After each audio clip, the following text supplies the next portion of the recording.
Huh? It's 9. We know what it is. 17 9,174,312, right? 312, yeah. So that's what you're going to borrow. Okay? So you borrow that. All right? What's the next thing you're going to do? You're going to invest it in the US, so you need to do what? Convert it to dollars.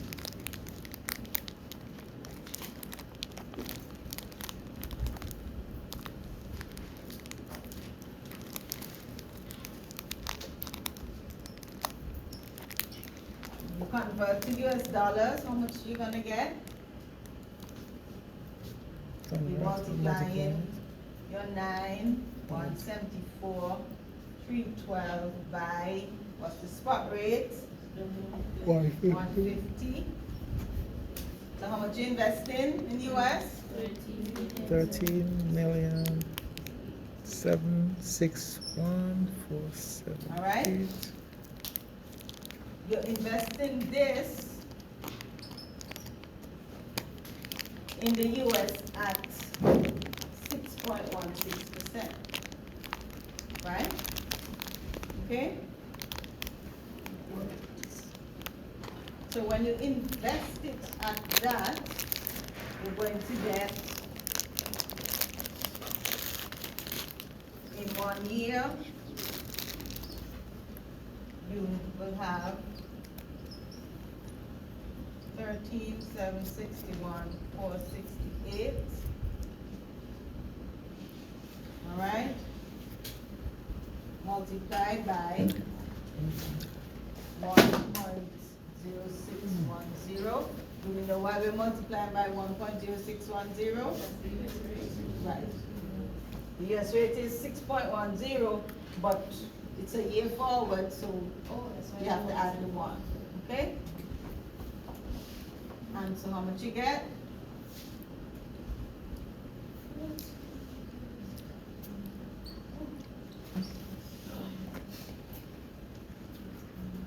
Okay? So you're going to get this in US. Okay? Now, what you're going to have to do now with that US,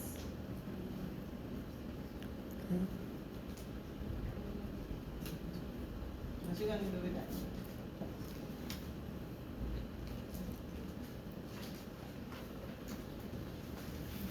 You receive that in US, right? But remember, you're getting the 10 million pounds from British Airways. Okay? And when you get the 10 million pounds from British Airways, what are you going to do? Hedge or invest. You know, when you get 10 million pounds from British Airways, what are you going to do? Why you borrow the money? So you could invest it, but you have to pay back the loan. So when you get your 10 million pounds, you're going to pay back the loan in the UK. All right? If we do the conversion here,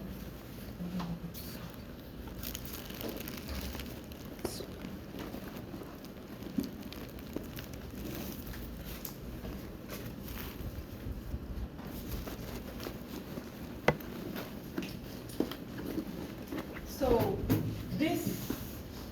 in this transaction, you're not really making any, you may make money depending on what the rate ends up being, but you get the money back at the end. You have your investment, but when you get that 10 million, you pay off, 10 million pounds, you're paying off the 10 million pound loan. All right? Any value you get from this, this is what you get in here is in US dollars, so it doesn't matter. All right? The idea is that you use the money market to be able to have the funds to pay off the loan.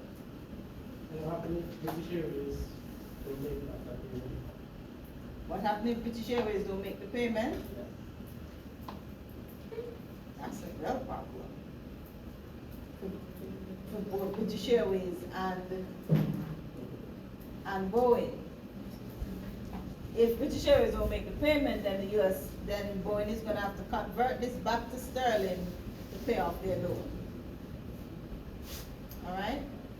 But then they will sue British Airways. And so they'll probably make more than the $10 million at that point. All right? Now, so in this situation, this money market hedge is a zero net hedge, because you would have borrowed the money, all right, and when you get back your 10 million, you pay it back while doing an investment. All right? So let's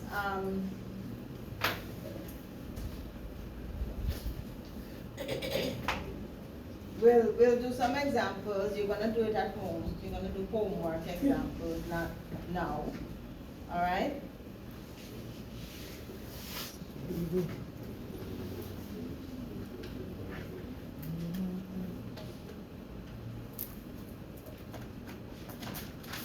Okay. So you did a forward, remember? You did a forward hedge. We did a money market hedge. All right? Now we're going to look at an options market hedge, an example. Okay? I'm doing the options market hedge because it's a little bit more involved than the futures. And once you understand how to do the futures market hedge, once you understand how to do the options market hedge, the futures market is a little easier. All right? So with the options market, the option gives you the right but not the obligation to buy an underlying asset. In this case, our underlying asset is the currency. All right?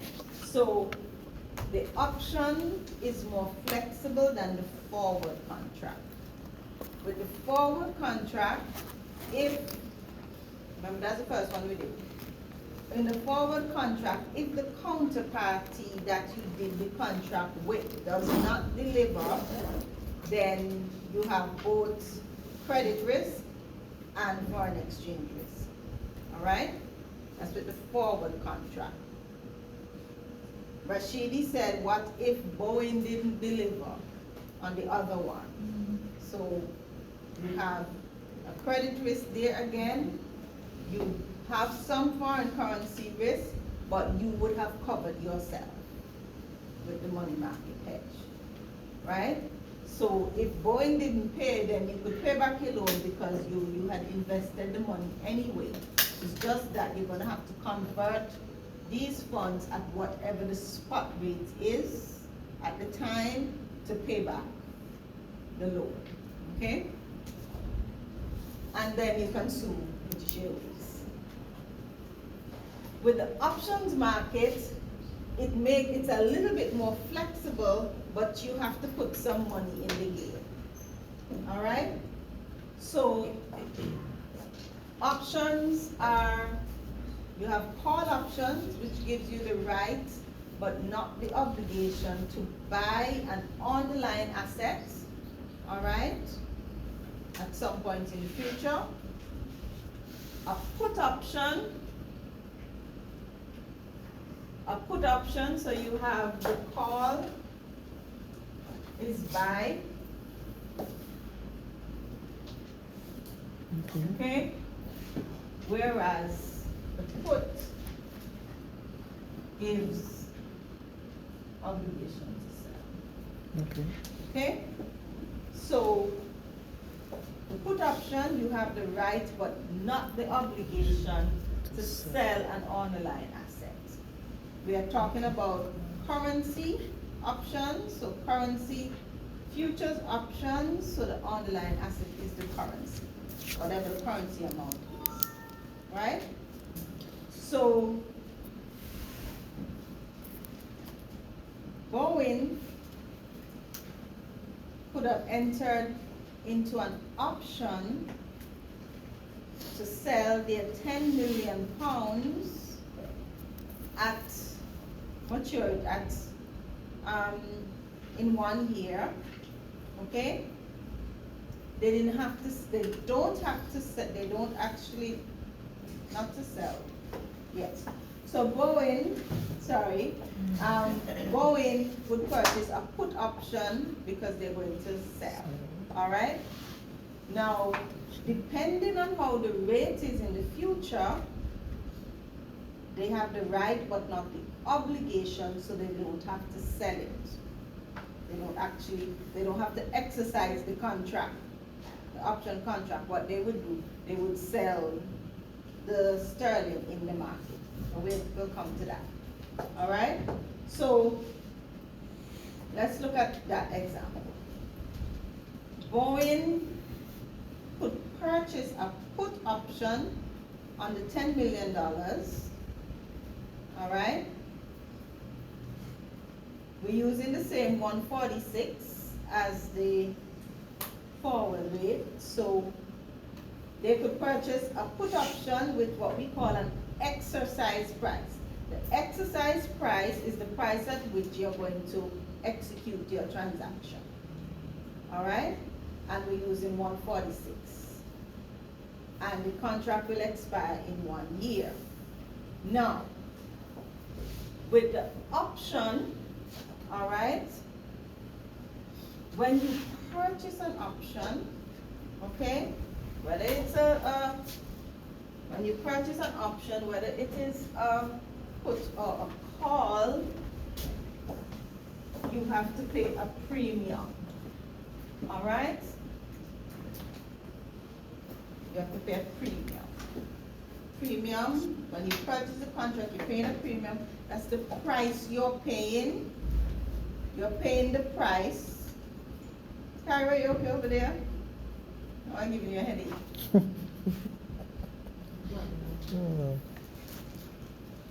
Because you do not have to exercise the option, you're paying a premium for that. You're paying a price. Okay?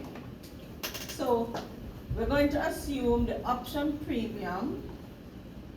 So the price of an option is called the premium. Okay? okay. Let's assume it's 2 cents per pound. Okay, sometimes it's 5 cents and it's not. Okay?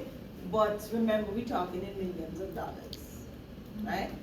So Boeing would have to pay 2 cents times 10 million, which is $200,000 for the option. All right? So Boeing has purchased the right, but not the obligation to sell up to, you don't have to sell all, up to 10 million pounds at $1.46 to the pound. All right? 1 year into the future. With the options market, they have specific expiration times and so on, right? We're not going into the nitty-gritty of that right now. We're going to go back and do that later. If in 1 year the spot exchange rate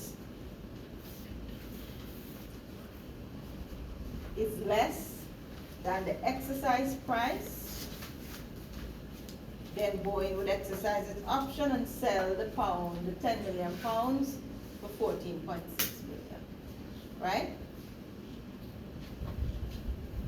So if the spot exchange rate on the expiration date is less than the exercise price, then Boeing would exercise the put option and convert its 10 million pounds into 14.6 million US. Okay? Now with me? If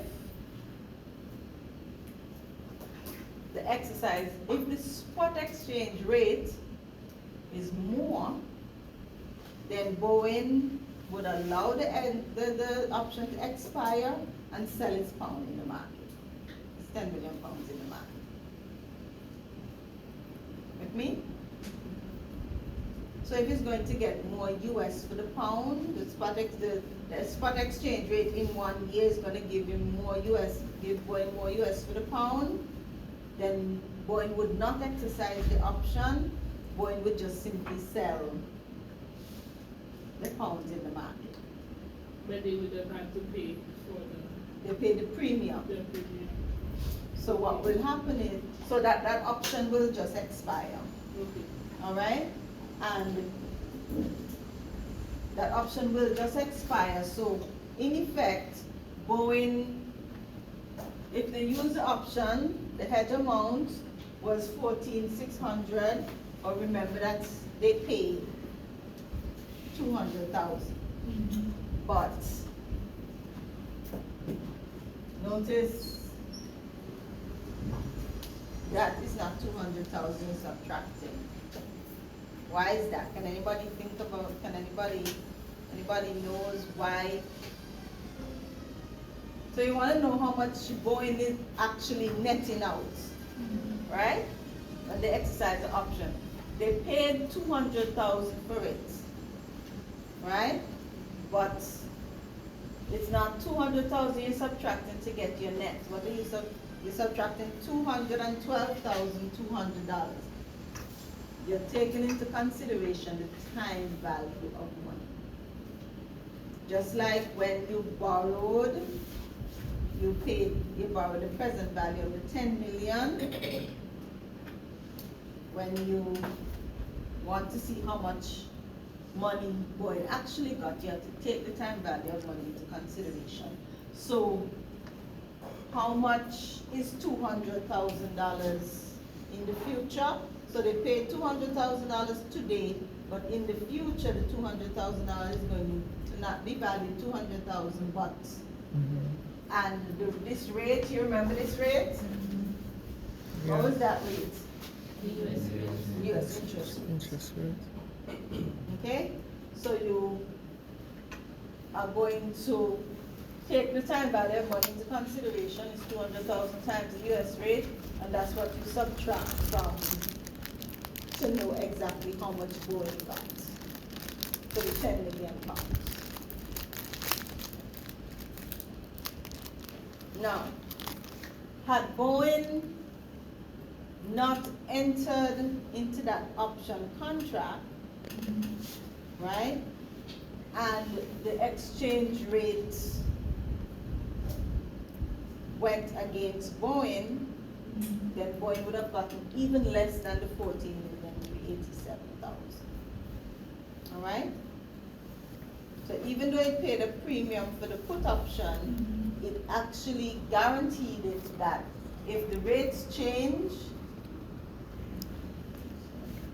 they would still get more than what the spot rate in 1 year would be.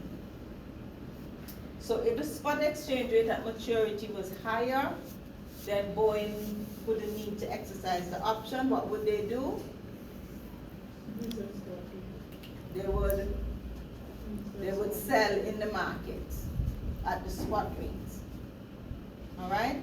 So the option gives you the option to sell in the market or exercise your option.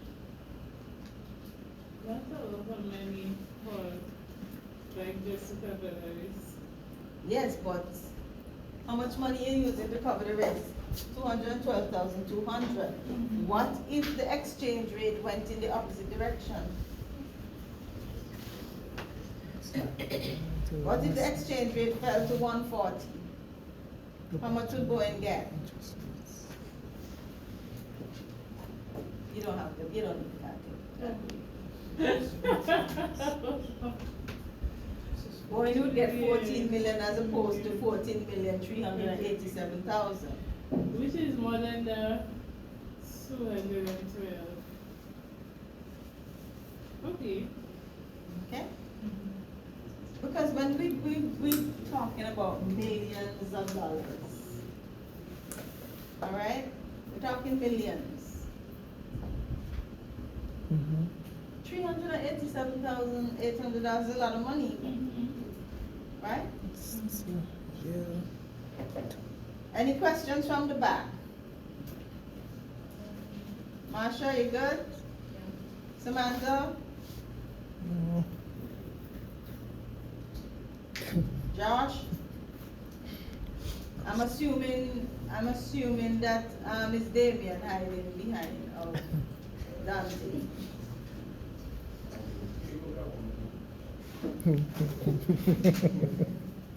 All right, so let's go back.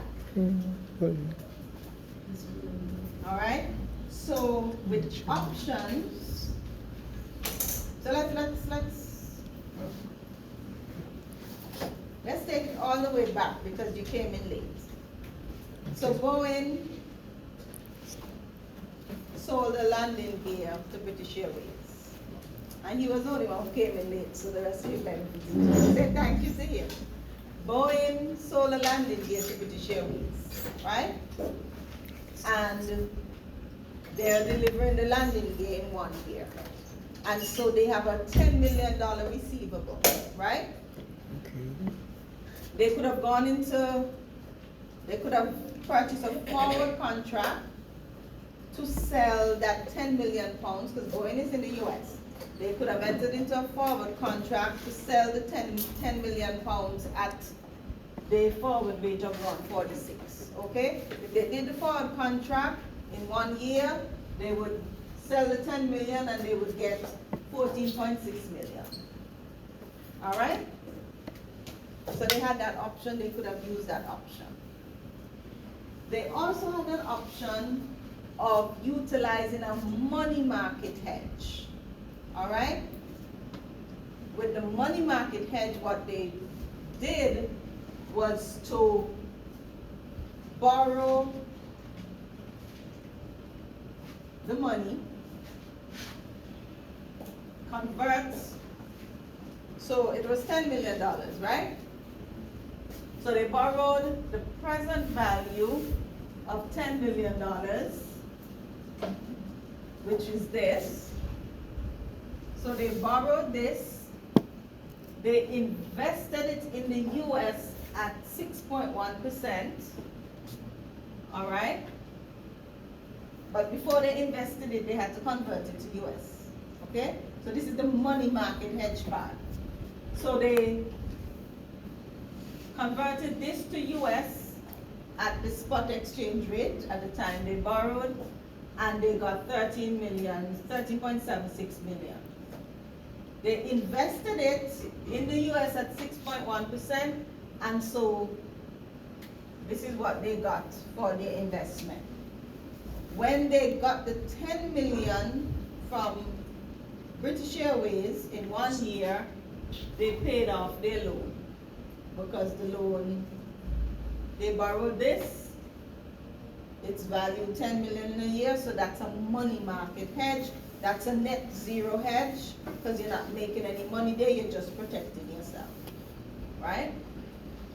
With the options hedge now, you have, when you purchase an option, you have the right but not the obligation to either buy or sell the underlying asset, an underlying asset.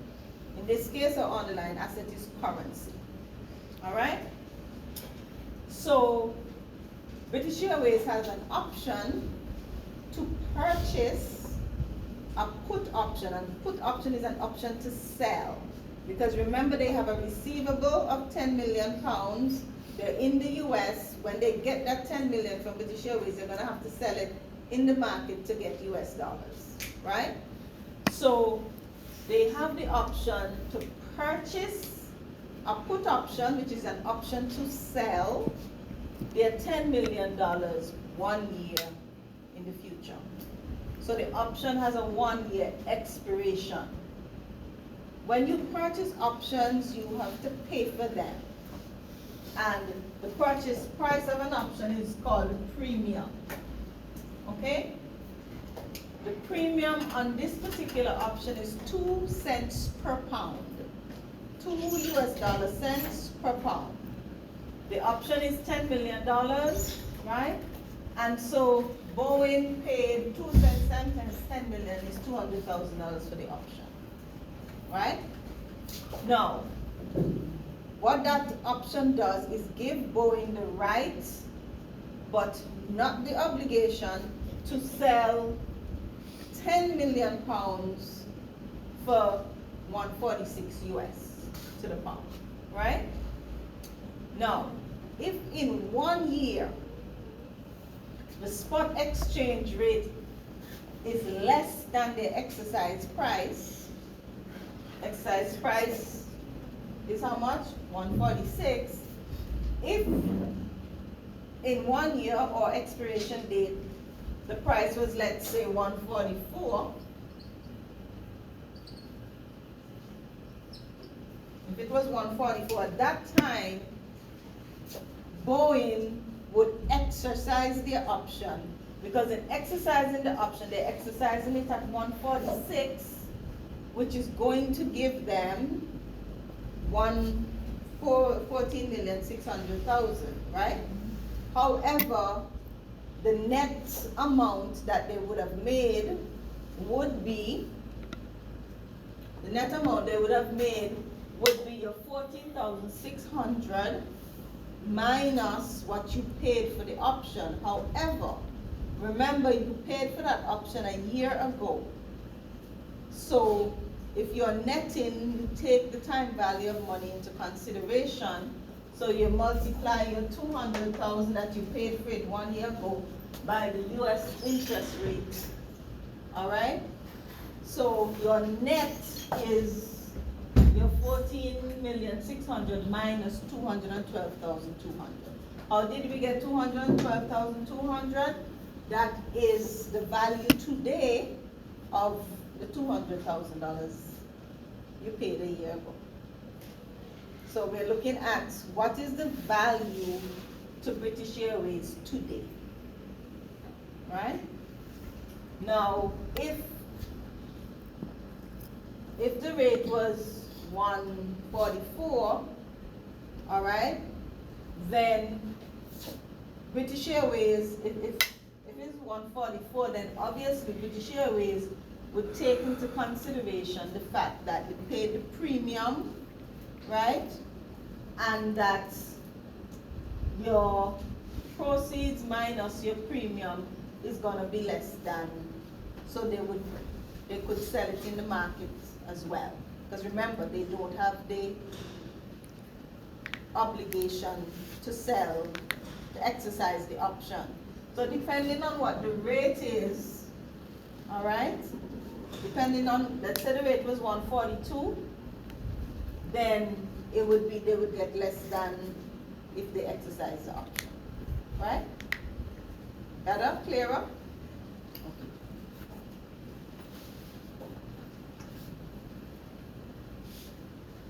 All right. So what I gave you there were examples of forward, the money market, and the options. Now, in the slides, it does not have the example of futures, but in your textbook, it should have it. I'm not absolutely certain. I didn't double check it. I know the textbook that I use has the futures example, but I'm not sure if your textbook has it. Can somebody check it quickly for me? Let's see if I'm quicker than you.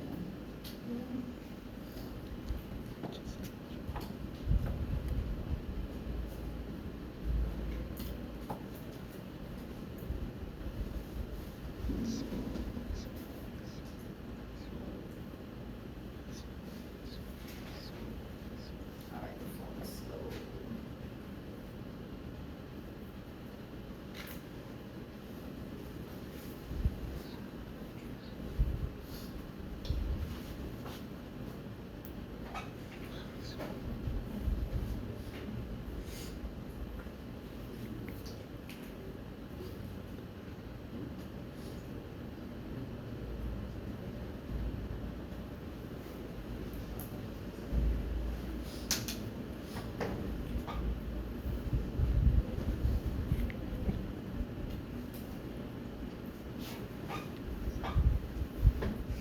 Now the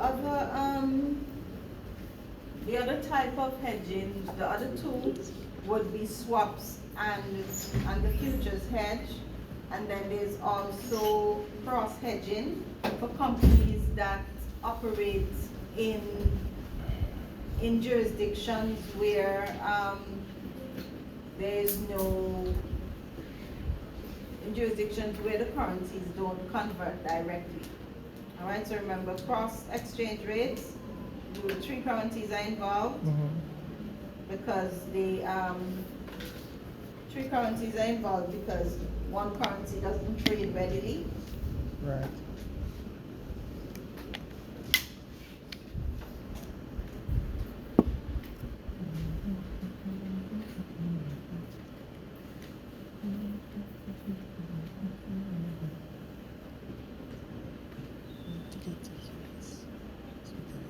So I suspect this does not have futures.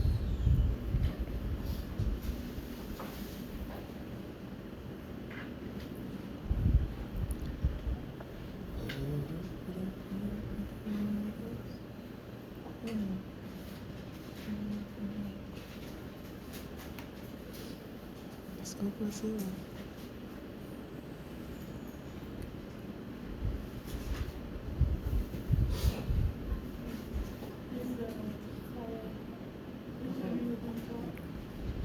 No, it's like the third section of the book. They don't utilize the search option, like just search for future instead of scrolling. On my phone? Yeah. On my phone it's not so easy. Okay. I can do it on the laptop.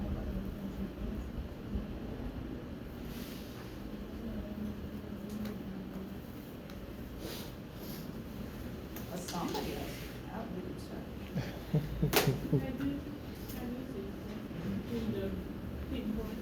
Right, so I don't think that your version of the text has the futures, and that's probably why I did it. It has it. Chapter 9. No, not, the management of exposure.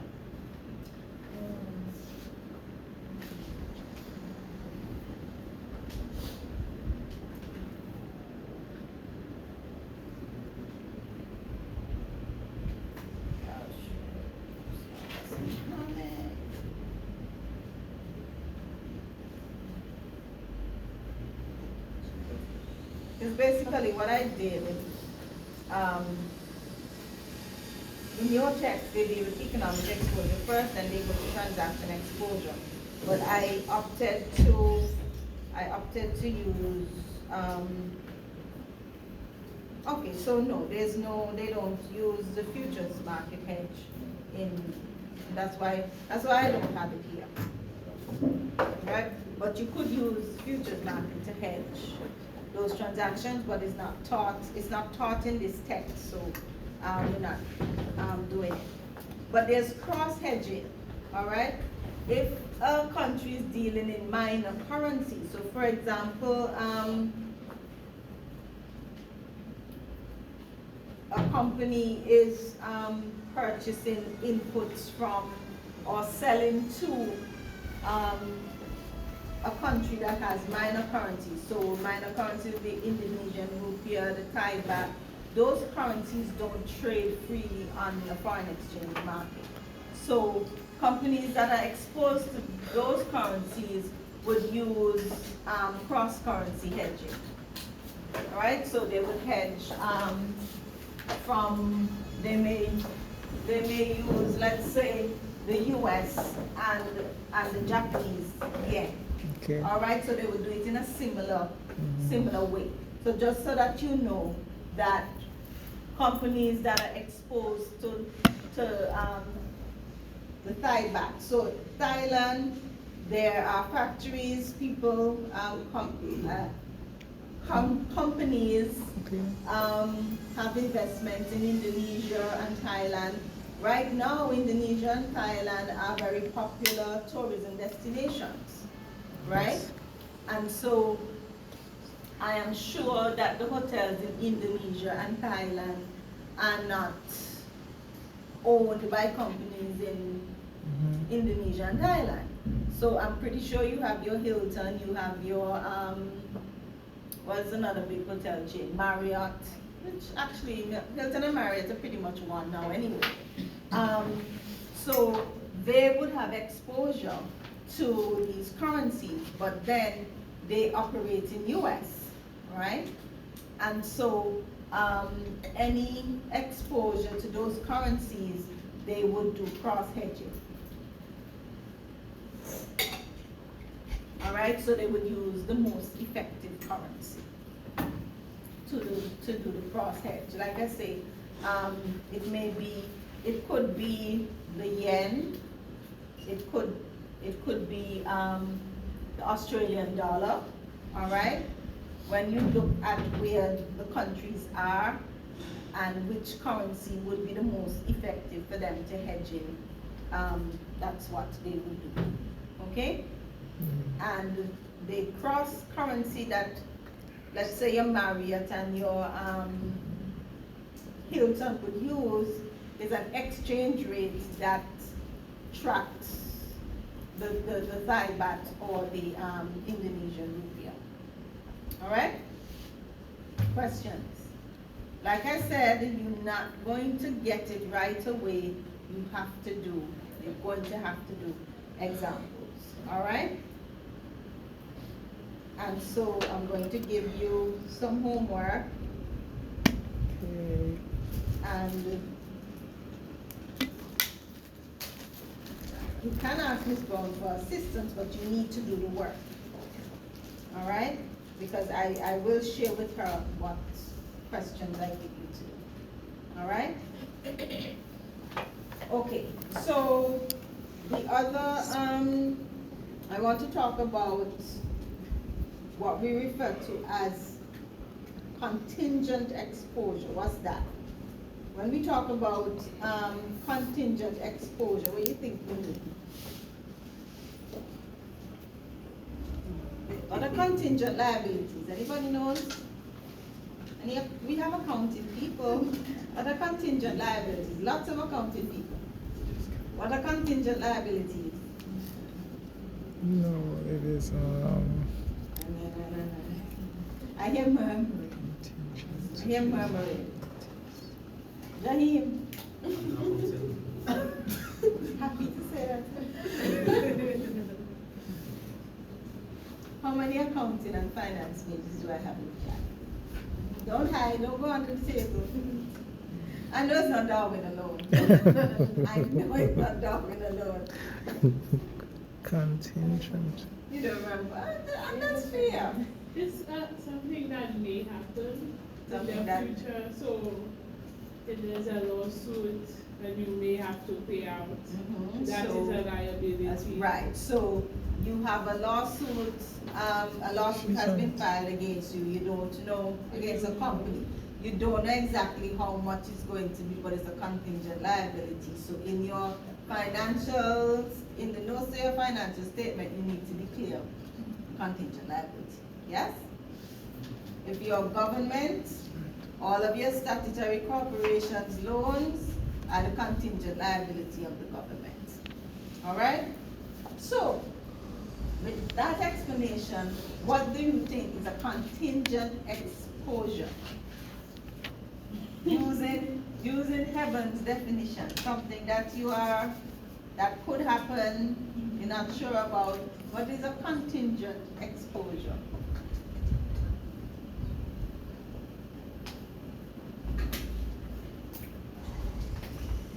No, haven't I asked you It's to like- answer now? It's a potential risk. Yes, the potential exposure. You don't really know if it's going to happen, but it's a potential exposure. So for with your contingent exposure, it's something that is uncertain. You don't know if it's going to happen. All right, so you may or may not be exposed. So because you're not sure, you would use options to hedge contingent exposures. All right, and we already know the use, we just went over options, the use of options, all right? So in the event the exposure happens, then the option would be exercised without a loss to the institution. What you're using is really the premium, all right?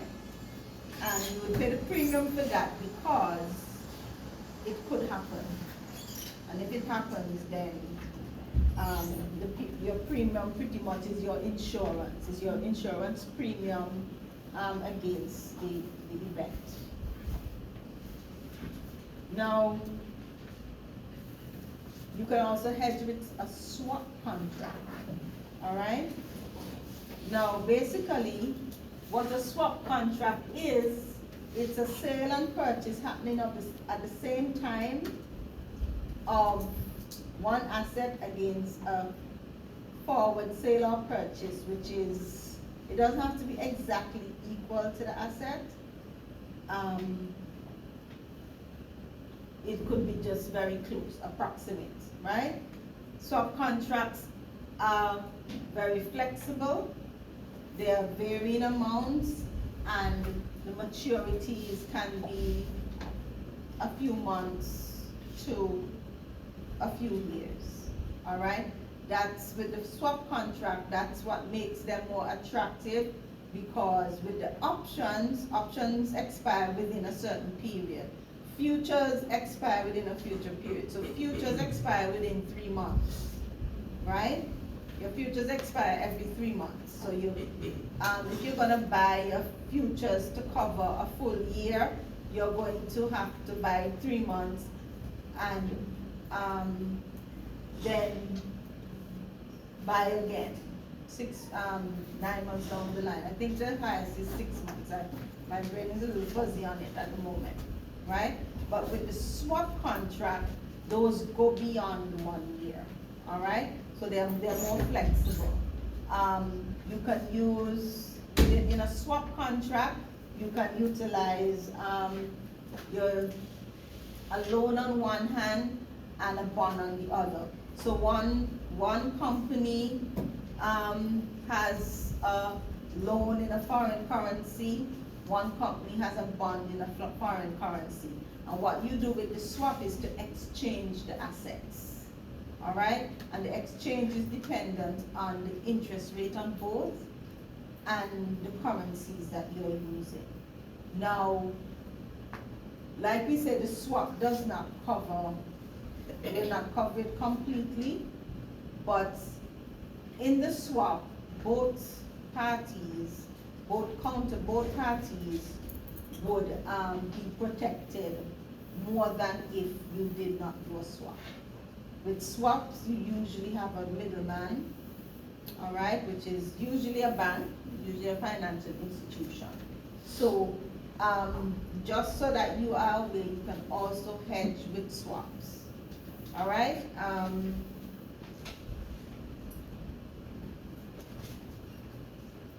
I'm not sure that we will get the opportunity to do an example, but we need to be aware of it. And if I don't get to do the examples of swaps with you, I won't put it on an exam, all right? Operational techniques. Remember what operational techniques were? Invoicing, your choice of invoice currency, lead and lag. Lead and lag. All right? So, what is that? The operational technique, all right? The company will determine what currency it wants to invoice in, all right? And what it does is that if Boeing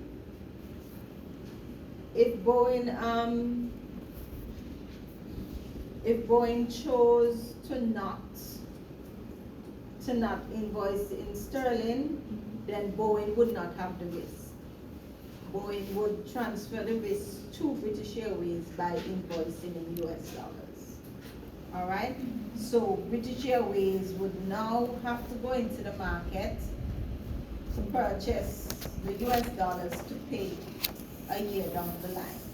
So of course, Boeing has a payable, so Boeing can go and do the same things that British Airways now has a payable, so British Airways would do the opposite transaction to what Boeing did to cover, right? To cover that US dollar that they have to pay, all right? Another example is using a basket of currencies. So using basket currencies. So what are basket currencies? Basket currencies tend to be the US, the Euro, the sterling, even the Chinese yuan, all right? To help you diversify your risk. So multinational corporations can go outside of their transactions, all right, and protect themselves by trading in other currencies, all right? And we'll talk about that. Then you have the lead and lag, all right? Lead and lag means you're looking at your receipts in foreign currency versus your payments, all right? So with leading, you pay or collect your invoices early. So with leading, you know that you have 60 days to pay. Instead of paying in 60 days, you pay in 30 days based on what the currency looks like. All right? Okay. You with me? If you are selling, instead of giving 60 days to pay, you give 30. So that's leading. All right? Lagging is paying or collecting late. And again, you're doing it based on what you're seeing happening in the market. All right? So that's an operational decision based on what the market is doing. So these multinational corporations, they either need to have currency traders within their organization, or they use the service of currency traders to assist them in managing their exposure. All right? So in leading and lagging, all right, you're looking at particular types of currency. So you lead what is considered to be a soft currency. What do you think might be a soft currency?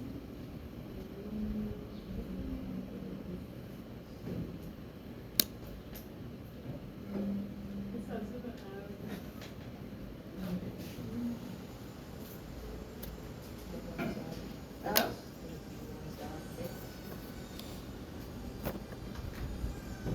Not necessarily. It would be ones that you would lead using ones that you know may fluctuate, all right, more, and you can lag with those that are more stable.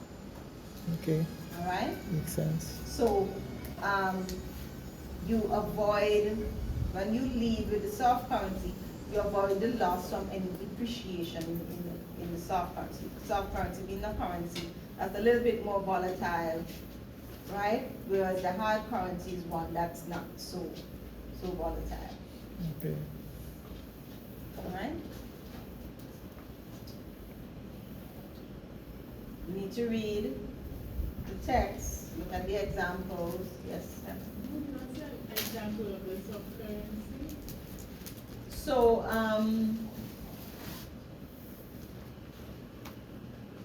a British company selling to Trinidad, Okay. all right? Okay. Exposure netting. Exposure netting is what it says. The company looks at its total exposure, so it looks at the exposure on the receivable side, on the payable side, it nets it off, all right, and only covers where you have that excess. Okay, so you look for, it covers the net exposure, all right? So you have receivables, money's coming in. So Boeing has the 10 million coming in from British Airways, but it has a payable to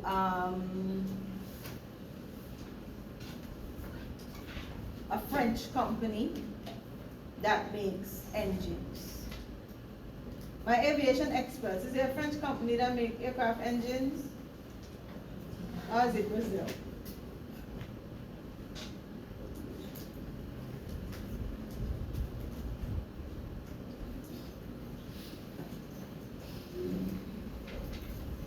When y'all supposed to be using Google, y'all not using Google. Anybody?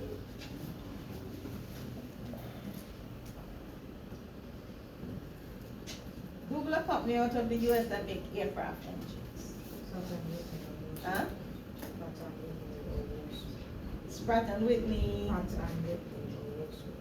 Pratt and Whitney, Rolls Royce. Rolls Royce is not American, right? No, that's German. I can't remember. Huh? Yeah, something in Dassault Aviation in France. In France. I thought it was France. That, and I think there's a company somewhere in South America as well. All right. So, let's say Air France. Let's say Boeing has receivables from Air France, right? And it has payables to, what's the name of the company, Jaheen? Dassault. Spell it. Dassault. Okay, Dassault, okay. And it has payables to Dassault. What it would do is net off the exposure of its payables and receivables and in the euro and only hedge the net. All right? Okay.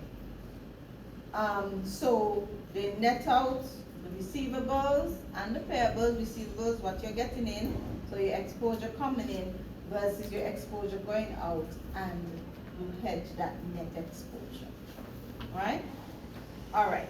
So your questions for homework, we're in chapter 15, transaction exposures in chapter 15. All right?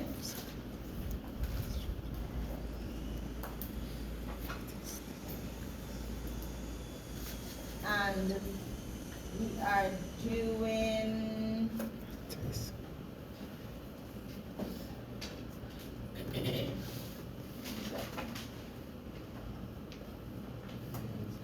we're doing problems, all right? So let's so number one, I'll post it in the portal, but please still write it down. Okay. So chapter 15 under the problems, not the questions. Questions are easy. You can go look for the answers. Okay. Problems. Russian, no. Number one. Student class. It's page 320. So number one. Number one, problem one. Number two. Two.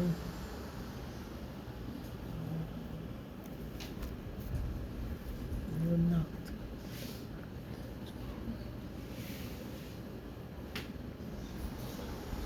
One, two, and three. Yay. Okay. One, two, and three. They all have parts. So That's okay, yes. so one has A, B, and C. Two has A and B. And three has A, B, C, and D. For next Next week or for the tutorial? Next week? Huh? Next week or for the tutorial? Tutorial. This is for the Okay. No problem. Okay, I'll pass up now.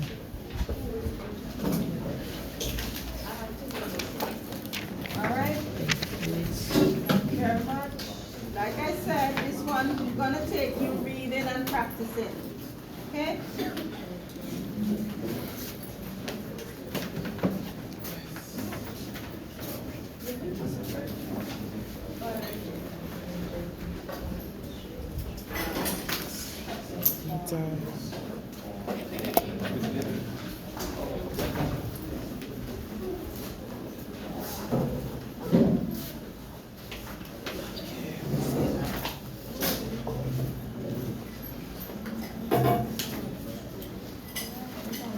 Which are the age?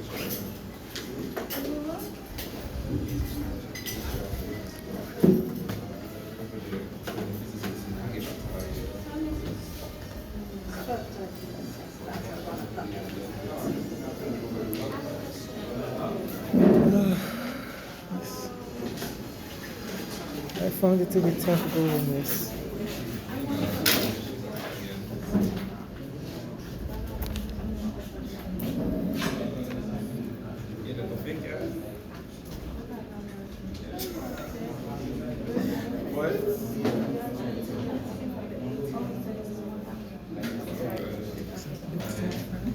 It's a job, so it's a job.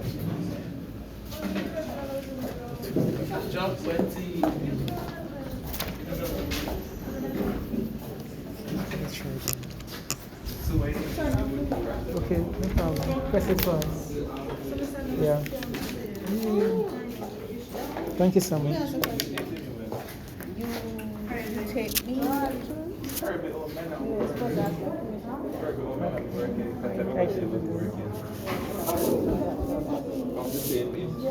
Yes. I know.